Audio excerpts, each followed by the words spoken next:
Hello, everybody. Welcome to my weekly live. Yeah, I've had quite a morning, to say the least. Um, my brother and dad are visiting, and my dad has gotten sick, so I spent most of the morning in hospital, and actually just feeling like, wow, it's actually good now to just focus on something else other than the challenges that he is facing right now. And yeah, I noticed that there's some shakiness, and yet with everything that was going on, both at the hospital and also some more dramatic things that happened after we got home, I'm really pleased to say that I was able to just be loving and compassionate and taking good care, just like he did for many years for me. So that's a whole other topic though, but I noticed that there's definitely a shakiness in me also with everything that went down today. And yeah, life is very fragile. That is for sure. And when I say that, I really notice myself kind of like, life is too short to stay inside of this good girl frame, box. Life is too short not to speak your truth and to be honest with yourself, to be honest with the people that are most important to you.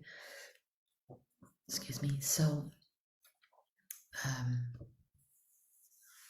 and when people ask me, why did we move to Mallorca? Excuse my language, but I usually say life's too fucking short. And that feels almost stronger today with everything that went down. So, with a nice big breath,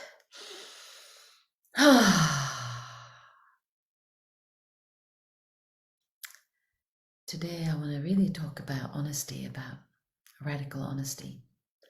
Something that I still have some work to do. But that is what I am focusing on today. And so, just like with a lot of things that I teach, that I coach, that I focus on with my clients,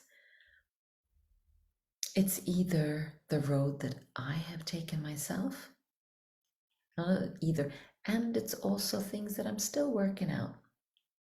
Now, although, 20 something years into my own journey, doesn't mean that I'm immune to the good girl sneaking in and wanting to please and not wanting to speak her truth.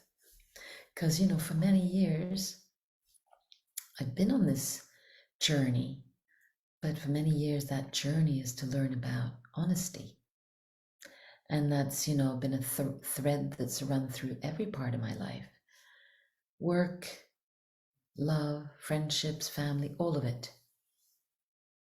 And although I didn't know it at the time, because I was very good when I was young, when I was little, lying came easily to me.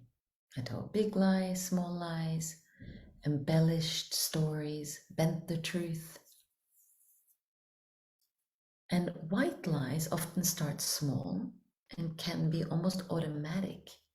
And for good girls, aimed at avoiding, say, confrontation, being, disappointing others, not being what others need us to be. So back then when I was a kid, like I said, I didn't even know that I was lying, because it became this perpetual I will be whatever you need me to be. And if that meant going against my truth, that's a lie, right? So I'd gotten so lost to what I truly felt, what I knew, what was my truth. So I told partial truths, kind of like to elicit a desired response around the people that I was seeking love and connection with. Now, partial truths are still manipulative, even if they're not overtly lying. It's first of all lying to yourself. So, back then I was numb to my body, and that I was for a very long time. And also my emotions. I didn't know the difference between thought and a feeling. I even mistakenly believed that whatever words came out of my mouth would be taken as a truth, regardless of whether they reflected my inner reality. So imagine just so lost in it all. Now, thankfully, I don't judge that younger part of myself anymore because she so desperately wanted to feel special, fit in, be loved, approved of, and of course, really needed connection. And she thought that being 100% herself would actually threaten those things because maybe she wouldn't be accepted. Maybe she was out of line. She wasn't like the rest. And I totally still notice places where I hold back out of fear of being truly seen and heard and known, out of fear that it's not going to be accepted. And I can still recognize there's this terrified, very small girl inside who learned to sacrifice her full expression for conditional acceptance. There were conditions involved. She became so attuned to others' needs at the expense of her own inner compass, her inner knowing where to go. So, as a good girl, I would silently ask myself, who do they need me to be? And then I'd do my utmost to be that. Never asked, where is life guiding me? Where does life invite me to express more, to enjoy more, to be more alive? So these white lies, people pleasing, subtle manipulations, they often boil down to bargaining away parts of ourselves for a sense of safety or belonging, this connection I was just talking about. Yet what I have been learning is that we cannot find genuine connection with others without being radically honest about who we are. And I know for me, sometimes that comes out very strongly, more like a knee-jerk response rather than calmly expressing myself. So there's still some charge, but I'm learning, as we all are. So for many of us, this wiring started as an adaptive survival mechanism. As children, we learned to silence our needs, control ourselves to earn love. We associated being fully ourselves with danger. That's not safe. We can't do that. Good girls don't do that. Don't say that. But what served us then is not serving us now. So this hunger for approval and control fueled the fawning response. And fawning response is a trauma response about pleasing and appeasing. Yet it ultimately hurts us and our relationships. We start to feel depressed, trapped, and,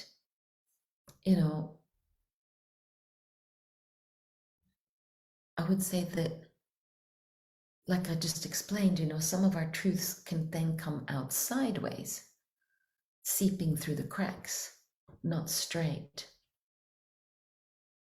Because at the end of the day, our truth wants to come out from this buried part.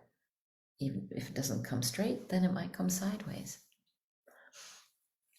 So I wanted to just share with you some thoughts about, moving beyond people pleasing and embracing radical honesty. Maybe notice when you feel the urge to hide parts of yourself. What old stories or fears get triggered in those moments? And in those moments, even like stop and hold that part of you that feels scared. Be your own inner mother. You could also start in small ways to build trust so that it becomes easier to share. Maybe start sharing something vulnerable with a safe friend. And then when you do, just reflect on how that felt for you. And then in the process, just expanding that comfort zone so that it becomes easier and easier for radical honesty. This is a good one. Observe how often you're compelled to say, I'm sorry. Or, speak tentatively. Practice stating your truth with confidence instead. No apologies. Maybe also try expressing a minor opinion that you would usually keep to yourself. Each risk builds courage for the next. Now, one thing I learned very late was to start paying attention to my body's cues. Clenching, holding the breath, tightness in the body. Holding the breath is a big one. When we hold our breath, it's an easy way to stop feeling. So holding the breath is not a good idea, but it feels safer. Now, all the sensations or the cues from the body can really reveal all those suppressed truths that are wanting to be expressed. Also, trust that you are worthy of belonging just as you are. The right people will embrace your quirks, your truths. Trust that. In the beginning of my journey, everybody looked at me strangely. Coaching wasn't normal. Going to therapy was just a huge no-no. And so when people would see the books in my bookshelf, they would just like. However, I met the right people. I attracted the right people.